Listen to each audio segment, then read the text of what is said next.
excited about animation, about bringing a new kind of life to the motion picture screen. Steamboat Willie, the first cartoon with sound. Mickey Mouse was born, and Walt Disney was on his way to revolutionizing the animation.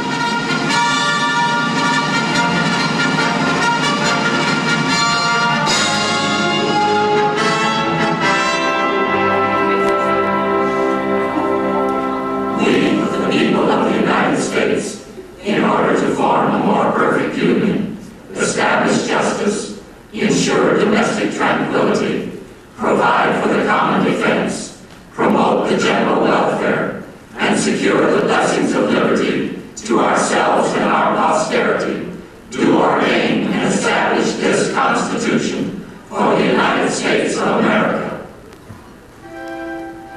These immortal words, when first they were written, proclaimed to the world an idea new among men. This was the American dream, the prayer for the future. But that golden goal was not to be had without cost.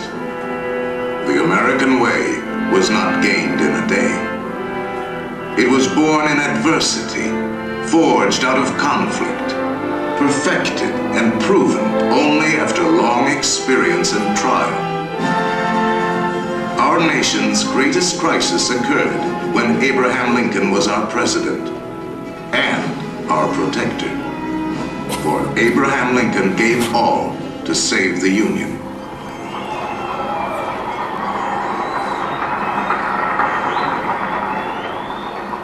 My country, if you have been taught doctrines conflicting with those great landmarks of the Declaration of Independence, if you have listened to suggestions which would take away its grandeur, if you are inclined to believe that all men are not created equal, let me entreat you to come back.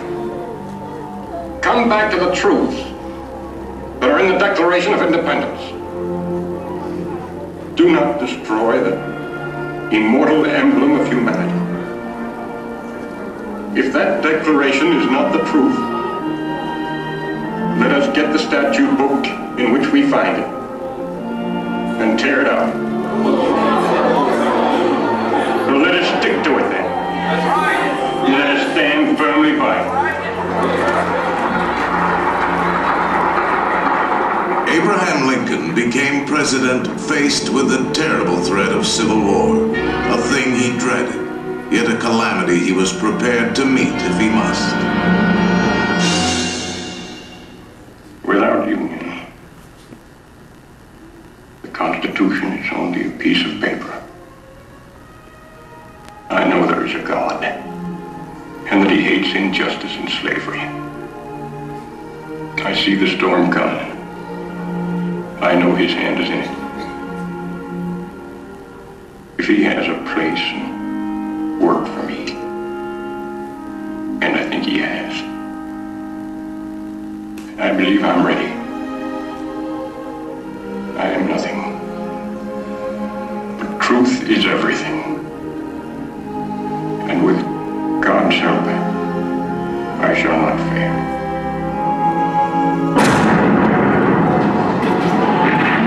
April 12, 1861, Fort Sumter.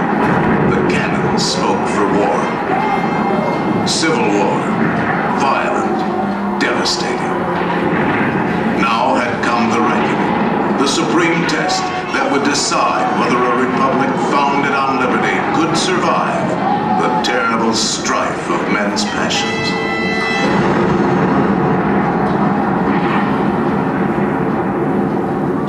And now, the skills of the sculptor and the talents of the artist will let us relive great moments with Mr. Lincoln.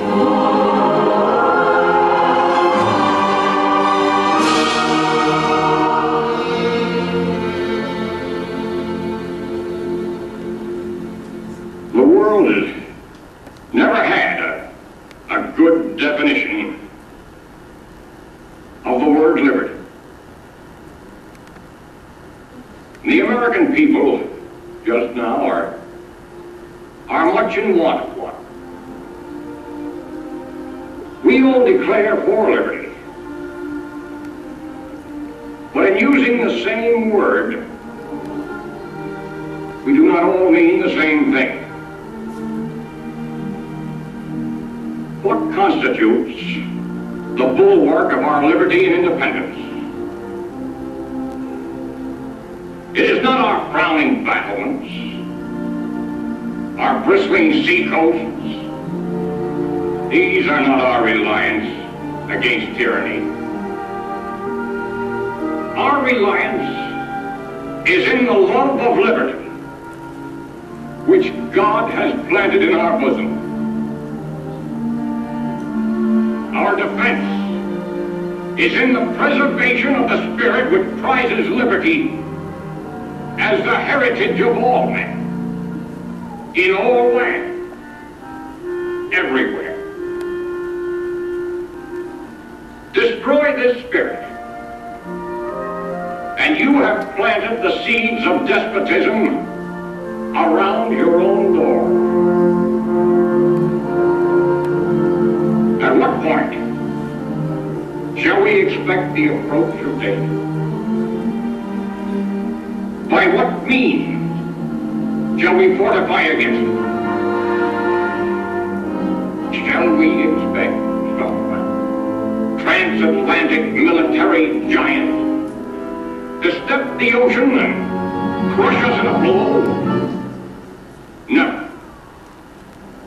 All the armies of Europe, Asia, and Africa combined could not by force take a drink from the Ohio or make a track on the Blue Ridge in a trial of 1,000 years. At what point, then, is the approach of danger to be expected?